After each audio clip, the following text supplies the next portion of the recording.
Okay, तो आज जो हमारा सबसे पहला टॉपिक है that is called and linearity, कि किसी इंस्ट्रूमेंट की लीनियरिटी। आज जो पढ़ेंगे वो हम बेसिकली लीनियरिटी के बारे में पढ़ेंगे, ठीक है। हिस्टैरिसीस के बारे में पढ़ेंगे, what is the hysteresis, linearity.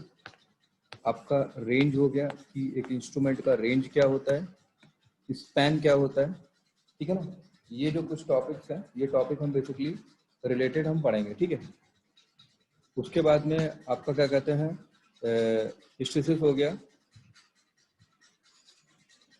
Linearity, hysteresis, range, span, ठीक है। एंड फिर उसके बाद में सभी टॉपिक्स को हम ना कंबाइन करके देख लेंगे, ठीक है। थोड़ा सा एयर के बारे में भी देख लेंगे अगर समय बचा तो, ठीक है। तो सबसे पहले हम देखते हैं कि व्हाट इज द लीनियरिटी। तो अगर हम लीनियरिटी को डिफाइन करें तो आपने मैथमेटिक्स में एक इक्वेशन पढ़ी होगी, y is equal to M X, Y equal to M X plus C. अगर इस लाइन को हम ड्रॉ करें तो इस लाइन को अगर हम ड्रॉ करें एक्स एक्सिस और वाई एक्सिस के बीच में, तो ये लाइन कुछ इस तरीके से ड्रॉ होगी ना, कि जब x की वैल्यू 0 होगी तो y की वैल्यू कितनी होगी, c होगी। x की वैल्यू 0 है तो y की वैल्यू कितनी है, c है, ठीक है। और ओके, तो ये आपने एक लाइन पढ़ी है। तो अगर आप जानते हैं कि पढ़ा भी होगा कि लीनियर क्या होता है, जो बेसिकली y इक्वल टू कुछ mx टाइप का फंक्शन होता है। तो अगर कोई इंस्ट्रूमेंट ऐसा रिस्पॉन्स दे रहा है कि अगर इनपुट और आउटपुट के बीच में जो ग्राफ है तो बेसिकली एक लीनियर फंक्शन है, एक लाइन है कंटिन्यूसली, ठीक है ना। तो उस इंस्ट्रूमेंट को बेसिकली हम क्या बोलते हैं, that instrument is to be called as linear instrument, ठीक है ना। तो अगर लीनियरिटी को थोड़ा सा और डिफाइन करें यहाँ पे हम, तो हम ऐसे करके लिख सकते हैं। तो देखिए, अगर आप लीनियरिटी को करेंगे तो देखिए, जैसे कि अगर आपका एक पर्टिकुलर कर्व ये हो गया इस तरीके से, तो ये क्या है आपका बेसिकली इनपुट है और ये क्या है आपका आउटपुट है। तो यहाँ पे अगर आप सिस्टम का स्लोप निकालेंगे तो स्लोप कैसा निकल रहा है आपका, पॉजिटिव निकल रहा है। तो ये कैसा है, लीनियर फंक्शन है। और इसका स्लोप कैसा है, इसका स्लोप कैसा है, पॉजिटिव स्लोप है। उसी तरीके से अगर एक फंक्शन कुछ इस तरीके से देखें, ये हमारा इनपुट है और ये हमारा क्या है, आउटपुट है। अगर इस कर्व को इस तरीके से देखें, अगर ये कर्व इस डायरेक्शन में जा रहा है तो इसका ये भी कैसा है, लीनियर है, क्योंकि इनपुट चेंज होने पे हमारा आउटपुट चेंज हो रहा है।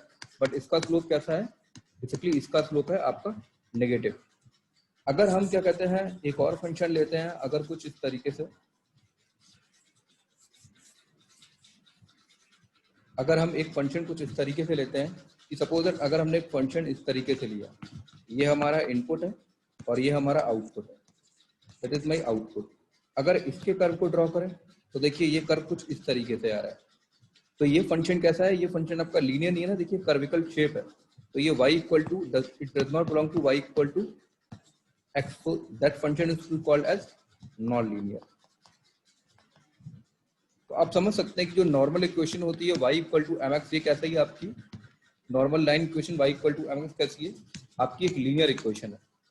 और जो क्वाड्रेटिक इक्वेशन पढ़ते हैं वो क्वाड्रेटिक इक्वेशन क्या होती है, y equal to A X square plus B X plus C. जो ये आपकी क्वाड्रेटिक इक्वेशन होती है ना, तो ये क्वाड्रेटिक इक्वेशन क्या होती है आपकी, that is called a non linear function. तो ये आपका नॉन लीनियर फंक्शन है और ये बेसिकली क्या है आपका लीनियर फंक्शन है, ठीक है। अब तो ये तो बेसिकली एक लीनियरिटी का, जो मैंने आपको लीनियरिटी बताया, ये लीनियरिटी का एक मैथमेटिकल फंक्शन हो गया। ये तो हमने एक मैथमेटिक्स की हेल्प से एक लीनियरिटी को डिफाइन कर लिया। बट हमको यहाँ पे लीनियरिटी को, बट हमें यहाँ पे जो लीनियरिटी को देखना है वो बेसिकली एक इंस्ट्रूमेंटेशन इंजीनियरिंग के पॉइंट ऑफ व्यू से देखना है कि एक इंस्ट्रूमेंटेशन इंजीनियर के पॉइंट ऑफ व्यू से लीनियरिटी क्या होती है। तो मैथमेटिक्स में तो आप ये अपना 12th क्लास के स्टैंडर्ड में पढ़े होंगे ये सब कुछ। तो अब यहाँ पे हम देखते हैं कि एक इंस्ट्रूमेंट की लीनियरिटी की डेफिनेशंस क्या होती है। तो मैं एक इंस्ट्रूमेंट की लीनियरिटी की डेफिनेशंस बता रहा हूँ। अगर हम एक इंस्ट्रूमेंट की लीनियरिटी की डेफिनेशंस को देखें तो देखिए, अगर आपसे पूछा जाए what is the definition of an linearity, तो आप लिख सकते हैं what is the definition of an linearity. तो आप लिख सकते हैं कि लीनियरिटी को डिफाइन करते हैं ability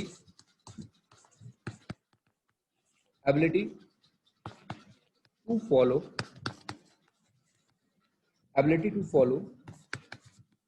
straight line characteristics, straight line characteristics, ठीक है ना, ability to follow the straight line characteristics is called linearity. ठीक है ना। अब देखिए यहाँ पे बेसिकली मैं देखिए दो तरह के फंक्शन, दो तरह के ग्राफ ड्रॉ करूंगा। सपोज दैट एक हमारा इंस्ट्रूमेंट है जिसको हम मान लेते हैं कि हमारा एक रेजिस्टेंस इंस्ट्रूमेंट है, जिसको बेसिकली हमने एक थर्मिस्टर नाम दिया है। कोई भी इंस्ट्रूमेंट हो सकता है, थर्मिस्टर हो सकता है या थर्मोकपल हो सकता है। ठीक है, तो बेसिकली चलिए मैं थर्मोकपल को यहाँ पे लेके एक्सप्रेशन को ड्राइव करूंगा। ठीक है, तो देखिए कि अगर हम इस रजिस्टिव इंस्ट्रूमेंट की ये प्रॉपर्टी है, ये जो थर्मोकपल ये प्रॉपर्टी है, या फिर हम कोई भी इंस्ट्रूमेंट लें, तो उस रजिस्टिव इंस्ट्रूमेंट की प्रॉपर्टी है कि जब इसमें हम इनपुट में टेम्परेचर दे रहे हैं, जब इसमें इनपुट में हम टेम्परेचर दे रहे हैं, तो उसमें इनपुट में टेम्परेचर देने पे हमको करस्पॉन्डिंग आउटपुट वोल्टेज मिल रहा है। मतलब अगर हम इनपुट में टेम्परेचर दे रहे हैं तो temperature, sorry not in the output voltage, अगर हम इनपुट में टेम्परेचर दे रहे हैं तो टेम्परेचर देने पर हमको क्या हो रहा है कि इस पर्टिकुलर रजिस्टिव जो ट्रांसड्यूसर है आपका, उसका बेसिकली रेजिस्टेंस आपका क्या हो रहा है, चेंज हो रहा है। और उस चेंज ऑफ रेजिस्टेंस को क्या कर रहे हैं हम, एक V/V सर्किट में अप्लाई कर दे रहे हैं, जिससे हमारा जो ब्रिज है वो अनबैलेंस हो जाएगा और अनबैलेंस हमको फाइनली आउटपुट वोल्टेज के टर्म्स में मेजरमेंट होगा। ठीक है ना। तो अगर हम एक सिंपल रजिस्टिव ट्रांसड्यूसर को ही लें, देखिए ये आपका इनपुट कैरेक्टरिस्टिक्स है और ये आपका आउटपुट कैरेक्टरिस्टिक्स है। ठीक है, अब देखिए कि अगर हम एक आइडियल टेम्परेचर ट्रांसड्यूसर को लें या आइडियल रजिस्टिव ट्रांसड्यूसर को लें, तो उसका जो ग्राफ आता है वो उसका कुछ ग्राफ आता है जो थर्मोकपल का, वो कुछ इस तरीके से आता है। ठीक है ना, ये आप ये जो कर्व है बेसिकली, ये कर्व, ये जो ग्रीन कर्व है, that green curve is an ideal curve, but इसकी जो इक्वेशन होती है that E equal to AT plus BT square. ठीक है ना, तो अगर यहाँ से हम, ये तो हमारा आइडियल कर्व है, बट जब हम प्रैक्टिकल कर्व को मेजरमेंट करते हैं तो प्रैक्टिकल कर्व में जो हमारा रिस्पॉन्स सिस्टम का आता है वो कुछ इस तरीके से आता है, that response of the system. तो ये जो हमारा है, ये बेसिकली है हमारा प्रैक्टिकल कर्व जो हमको फाइनली मिला है, और ये जो है वो हमने जब किसी टेम्परेचर सेंसर को एक आइडियल कंडीशन में ऑब्जर्व किया है, तो जो इन दोनों का जो डिफरेंस आ रहा है, ये देखिए ना, ये इन दोनों का जो डिफरेंस आ रहा है that is called a non linearity of the sensor,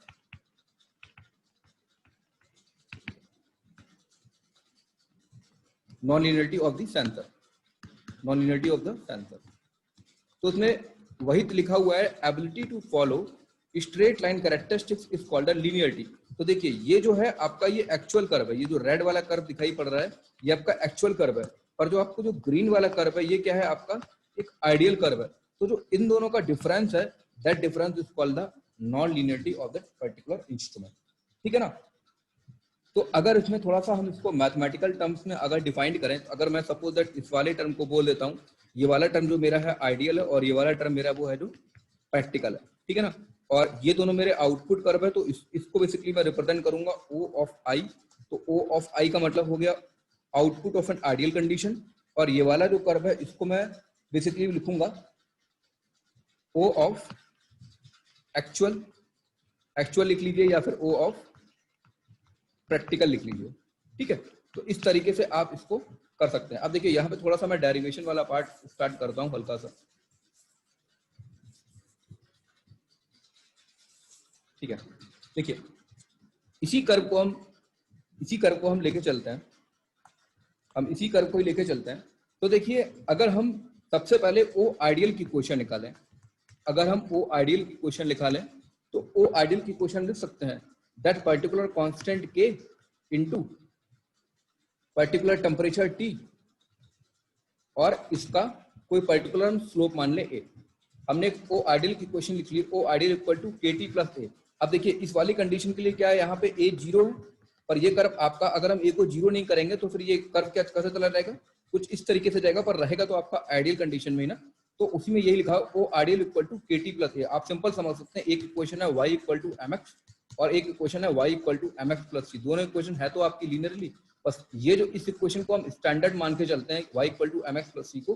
ठीक है, बट अगर हम C की वैल्यू को 0 कर दे तो Y इक्वल टू MX हो जाएगा। तो मैंने यहाँ पे वही लिखा है कि जो O आइडियल है बेसिकली K क्या हो गया कि K बेसिकली यहाँ पे K इक्वल टू कितना है, k equal to m, k क्या है आपका स्लोप है। इसी तरीके से x एक्सिस पे मेरा यहाँ पर क्या है, x एक्सिस पे मेरा यहाँ पे क्या है टेम्परेचर है, तो मैंने x एक्सिस पे क्या ले लिया, x एक्सिस इक्वल टू कितना हो गया आपका टेम्परेचर हो गया, और c इक्वल टू क्या हो गया आपका एक कांस्टेंट हो गया, ठीक है ना। तो इससे आप सिंपल कंपैरिजन कर सकते हैं, ठीक है ना। तो हम जो ओ आइडियल की क्वेश्चन है वो आइडियल की क्वेश्चन आपकी क्या हो जाएगी, KT प्लस A हो जाएगी, ठीक है।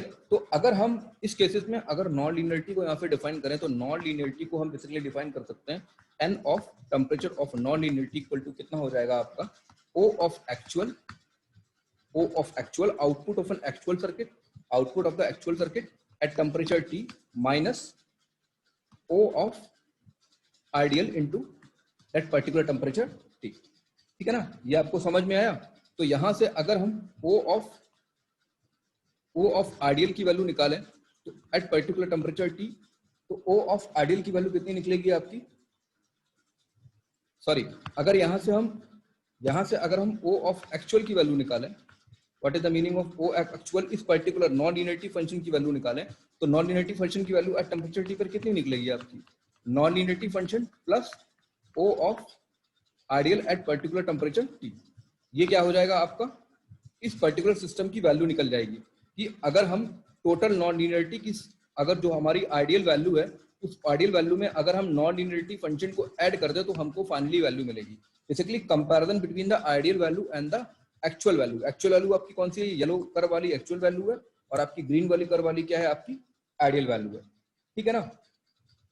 तो अगर हम किसी सिस्टम की मैक्सिमम नॉन लीनियरिटी को फाइंड आउट करना चाहें तो मैक्सिमम नॉन लीनियरिटी को फाइंड आउट करने के लिए क्या लिखेंगे हम, दैट मैक्सिमम नॉन लीनियरिटी कैसे, अगर हम यहां से O एक्चुअल की वैल्यू निकालें,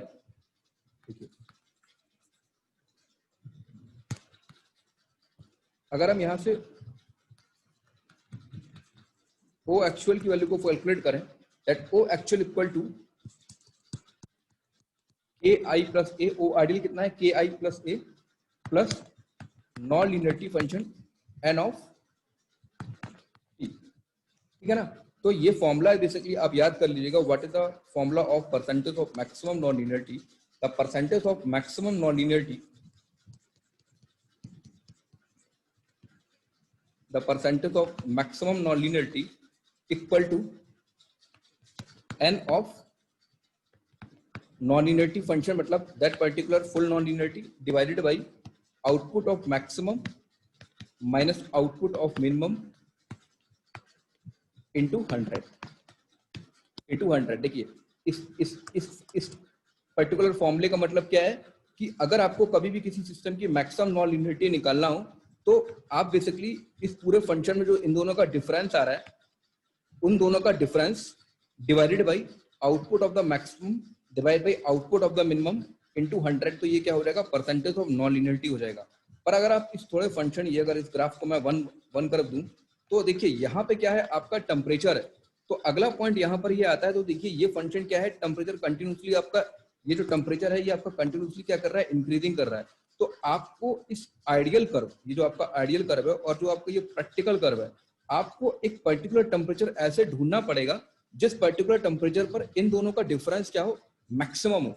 अगर इन दोनों का डिफरेंस मैक्सिमम हो तो वहां से वो पर्टिकुलर आप टेम्परेचर फाइंड आउट कर सकते हो। तो ये क्वेश्चन कई बार पूछा भी गया है कि कोई इंस्ट्रूमेंट आपको दे रखा होता है और उस इंस्ट्रूमेंट का आपको मैक्सिमम नॉन लीनियरिटी निकालना होता है, तो मैक्सिमम नॉन लीनियरिटी निकालने के लिए कुछ नहीं करते, जो हमारा सिंपल सा मैक्सिमम मिनिमम वाला फंडा है उस मैक्सिमम मिनिमम वाले फंडे को हम अप्लाई करके तो हम वहां से मैक्सिमम नॉन लीनियरिटी एक पर्टिकुलर सिस्टम टेम्परेचर के लिए निकाल सकते हैं, the difference between the ideal curve and the practical curve.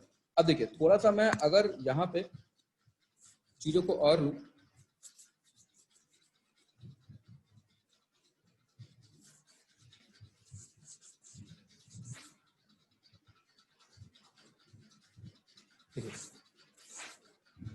देखिए अब यहाँ पे क्या है कि हम जो नॉन लीनियरिटी फाइंड कर रहा हूं, हमारा अब जो अगला टॉपिक है find out the non linearity of thermocouple.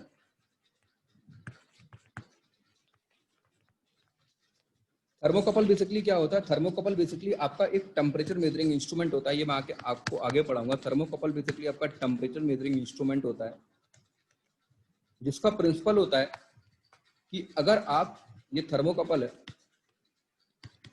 It's an thermocouple. अगर आप इसमें इनपुट में टेम्परेचर देते हो, अगर आप इसमें इनपुट में टेम्परेचर देते हो तो उसके करस्पॉन्डिंग आपको आउटपुट में वोल्टेज मिलता है।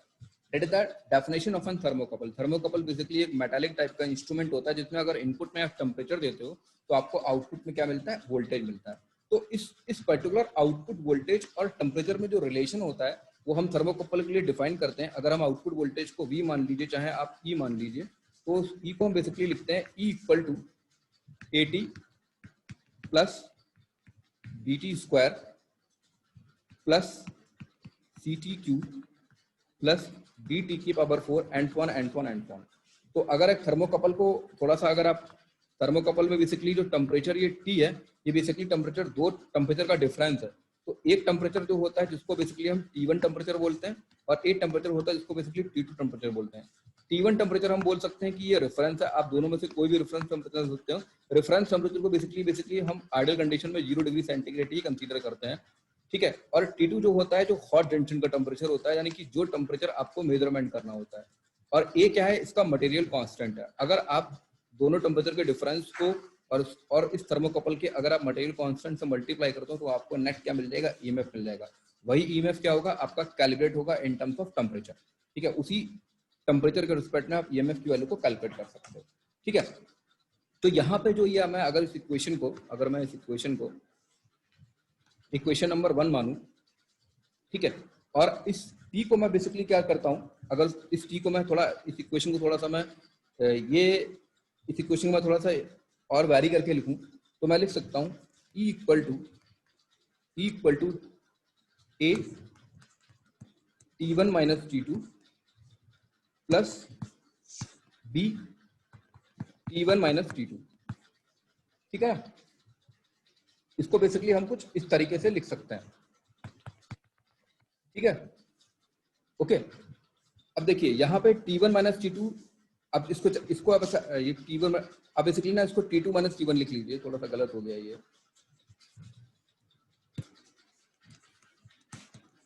T2 minus T1 and it is also T2 minus T1, okay. तो ये बेसिकली T2 माइनस T1 का होल स्क्वायर, ये थर्मोकपल की एक स्टैंडर्ड इक्वेशन होती है, ठीक है। अब थर्मोकपल की ये आपकी बेसिकली क्या होती है, एक स्टैंडर्ड इक्वेशन होती है। अगर हम इसमें बेसिकली नॉन इनर्टी टर्म्स है तो नॉन इनर्टी टर्म्स को हम बेसिकली क्या कर सकते हैं, जीरो कर सकते हैं। हमने बेसिकली दो सिस्टम के लिए ही इसको, दो मटेरियल कांस्टेंट के लिए हमने इसको डिफाइन किया। जो आगे के जो हमारे नॉन इनर्टी टर्म्स थे उन नॉन इनर्टी टर्म्स को हमने बेसिकली क्या कर दिया, रिमूव कर दिया। रिमूव बेसिकली इसलिए कर दिया, एक्चुअली में जो नॉन इनर्टी टर्म्स होते हैं ना, जैसे सी हो गया, डी हो गया, तो इनकी वैल्यू क्या, जैसे जैसे ए बी सी डी, इनकी वैल्यू ना बहुत कम होती है। अगर इनकी वैल्यू 1 से कम होगी तो उस बेसिस पे क्या होगा कि इसकी वैल्यू और कम हो जाएगी। तो इसीलिए नॉन इनर्टी जो इफेक्ट होता है वो हम मैक्सिमम सेकेंड ऑर्डर तक ही कंसीडर करते हैं, थर्ड ऑर्डर तक इसलिए कंसीडर नहीं करते हैं क्योंकि उसके आगे जो की वैल्यू जो होती है वो अप्रोक्सीमेटली इक्वल टू 0 होती है, तो उसको बेसिकली हम निगलेक्ट कर सकते हैं, ठीक है। अब देखिए, अगर हम यहाँ पे नॉन इनर्टी को डिफाइन करें थर्मोकपल की, तो थर्मोकपल के लिए भी नॉन इनर्टी कैसे डिफाइंड होगी आपकी, थर्मोकपल की नॉन इनर्टी डिफाइंड होगी N of I equal to जैसे कि मैंने आपको ये पर मैंने भी मिटा दिया, ठीक है। ये आपका क्या है, ये आपका आइडियल कर्व है, ये आपका आइडियल कर्व है, और ये क्या है, प्रैक्टिकल कर्व है। तो अगर हम एक्चुअल कर्व में से आइडियल कर्व को मैनेज कर दें तो हमको फाइनली आउटपुट मिल जाएगा। और प्रैक्टिकली हम थर्मोकपल की क्वेश्चन को क्या निकालें, E equal to AT plus BT square निकालें, ठीक है। इसको बेसिकली डायरेक्टली मैं T से ही रिप्लेस कर दे रहा हूँ, ठीक है। तो अब अगर हम थर्मोकपल के लिए एक्चुअल इक्वेशन देखें तो क्या हो जाएगा, E equal to AT plus BT square, ये तो हमारी है इसकी थर्मोकपल की एक्चुअल इक्वेशन या प्रैक्टिकल इक्वेशन। प्रैक्टिकल P मतलब प्रैक्टिकल। पर अगर हम आइडियल इक्वेशन की बात करें तो आइडियल इक्वेशन के लिए हम थर्मोकपल की इक्वेशन को कुछ ऐसे कंसीडर कर सकते हैं फॉर आइडियल पर्पस। तो आइडियल पर्पस के लिए हमने मान लिया क्या कि एक स्ट्रेट लाइन होगी, तो स्ट्रेट लाइन को किससे रिप्रेजेंट कर दिया हमने, सिंपल KT प्लस A से रिप्रेजेंट कर दिया। हमने स्ट्रेट लाइन को किससे रिप्रेजेंट कर दिया, KT प्लस A से। तो ये जो है थर्मोकपल की आइडियल कैरेक्टरिस्टिक्स है, और ये थर्मोकपल की क्या है, प्रैक्टिकल कैरेक्टरिस्टिक्स है।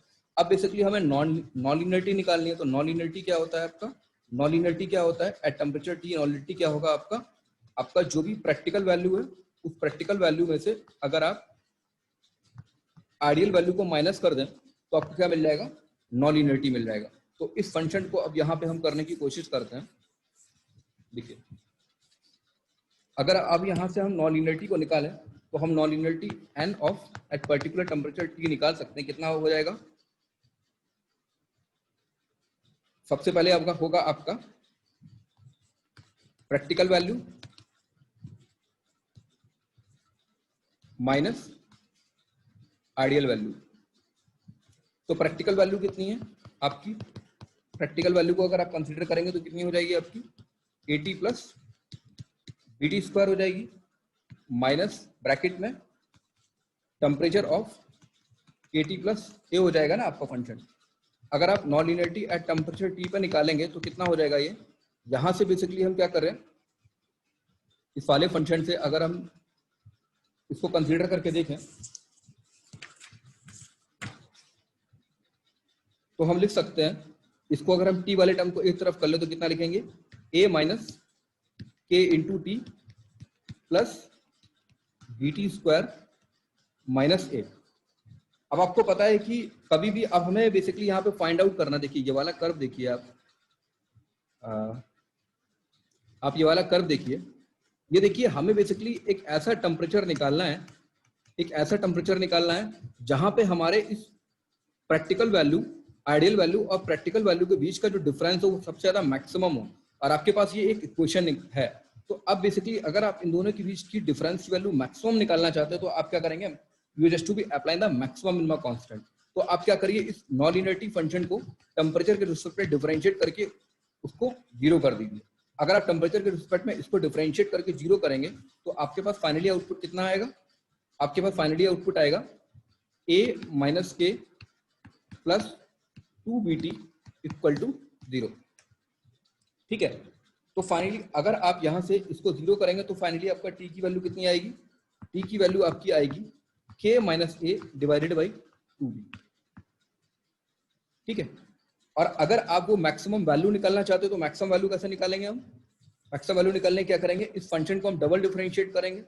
इस फंक्शन को अगर हम डबल डिफरेंशिएट करेंगे तो डबल डिफरेंशिएट करने पर हमारा फंक्शन क्या आएगा? d2n upon dt square equal to 2b। ठीक है, ये सेकंड रिजल्ट है आपका, ये फर्स्ट रिजल्ट है। तो आपने इस थर्मोकपल की जो मैक्सिमम नॉन लीनियरिटी निकाली, what the value of maximum non linearity? The maximum non linearity of the thermocouple is equal to t is equal to k minus A divided by 2b। ठीक है, ये आपके सीटी वगैरह में आ सकता है, मैं पूछ सकता हूँ find out the maximum value of the thermocouple at temperature, find out the maximum value of non linearity at thermocouple temperature t। ठीक है, तो ये बेसिकली आपका लीनियरिटी, नॉन लीनियरिटी एक सिस्टम था, कुछ नहीं, आपको फिर से मैं एक बार कंक्लूड कर दे रहा हूँ नॉन लीनियरिटी क्या होता है।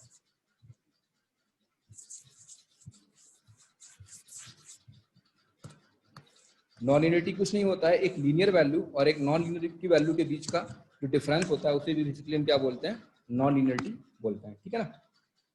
उसके बाद में आपका अगला टॉपिक आता है, उसके बाद आपका अगला टॉपिक है that is called an range and Spain. Next topic है आपका, एक होता है आपका, एक होता है टॉपिक आपका रेंज और एक होता है आपका स्पैन। तो रेंज तो आप समझते ही होगा, किसी ने बोला कि आपको किसी टेम्परेचर मेजरिंग इंस्ट्रूमेंट की जो रेंज है वो 30 डिग्री सेंटीग्रेड से 100 डिग्री सेंटीग्रेड है। ठीक है, या किसी टेम्परेचर मेजरिंग इंस्ट्रूमेंट की जो रेंज है वो -20 डिग्री सेंटीग्रेड से आपकी सपोज दैट 40 डिग्री सेंटीग्रेड है। तो ये तो बेसिकली हम रेंज की बात करते हैं, पर स्पेन क्या होता है? स्पेन बेसिकली होता है आपका maximum value minus minimum value. अगर हम इसको इक्वेशन 1 डालें और इसको इक्वेशन हम 2 डालें तो यहां से अगर हम स्पैन निकालें फॉर फर्स्ट इक्वेशन के लिए तो कितना निकलेगा? 100 minus 30 that equal to 70 degree centigrade. और अगर हम सेकंड के लिए स्पैन की वैल्यू निकालें तो निकलेगा 40 minus -20 that is equal to 60 degree centigrade. तो ये बेसिकली आपका क्या निकलेगा? स्पैन निकलेगा। ठीक है, तो आपका क्या कहते हैं, रेंज हो गया और आपका स्पेन हो गया। ठीक है, उसके बाद में आपका जो टॉपिक है that topic is called an hysteresis. कि आपका हिस्टेरिसिस क्या होता है? आप लोगों ने शायद 12th वगैरह में पढ़ा होगा। हिस्टेरिसिस बेसिकली, अगर हम हिस्टेरिसिस को डिफाइन करें तो आपने ये वाला, आपको मैग्नेटिज्म का ये वाला कर्व याद होगा, एच वर्सेस बी के बीच में कर्व बनता था, कुछ इस तरीके से बनता था, ये वाला कर्व।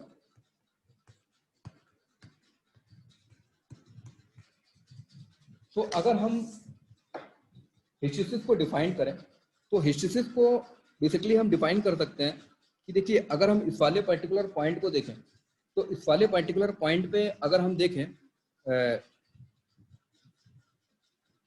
हिस्टैरिसीस बेसिकली किसी भी इंस्ट्रूमेंट के बारे में ऐसे डिफाइन कर सकते हैं कि जब किसी भी सिस्टम में हमने इनपुट की वैल्यू 0 दी थी, इनपुट की वैल्यू 0 दी थी, तो हमें कुछ आउटपुट वैल्यू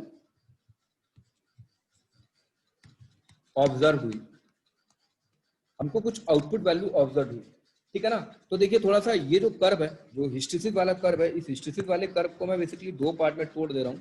तो देखिए एक तो कर्व आपका ये वाला पॉइंट है, ये वाला, तो इसको मैंने दिया 1 पॉइंट और इसको दिया मैंने 2 पॉइंट।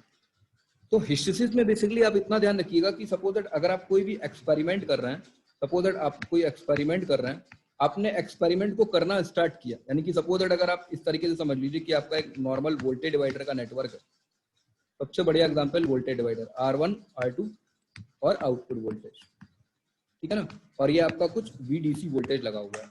आप क्या कर रहे हैं, इस R2 रेजिस्टेंस के अक्रॉस जो वोल्टेज है वो मल्टीमीटर से मेजरमेंट कर रहे हैं, मल्टीमीटर से मेजरमेंट कर रहे हैं। तो क्या हुआ कि, और सपोज दैट ये आपका जो R1 रेजिस्टेंस है ये बेसिकली जो है वो आपका, और जो R2 रेजिस्टेंस है वो बेसिकली क्या है आपका वेरिएबल है। तो देखिए आपका आउटपुट वोल्टेज की अगर इक्वेशन लगाएं तो कितना होगा, VDC into R2 divided by R1 plus R2 according to the voltage divider rule. तो अगर हम यहाँ पे इस पॉइंट्स को देखें तो आपको दिख रहा होगा कि अगर हम R2 की वैल्यू को चेंज करें, सपोज दैट अगर हमने R2 इनिशियली 0 ले लिया, R2 ने इनिशियली 0 ले लिया, तो हमारा आउटपुट वोल्टेज कितना आएगा, 0 वोल्ट आएगा मल्टीमीटर में। फिर क्या करते चले जाएं कि अगर हम R2 की वैल्यू को कंटिन्यूसली इंक्रीज करते चले जाएं तो हमारा आउटपुट वोल्टेज भी कंटिन्यूसली इंक्रीज करता चला जाएगा।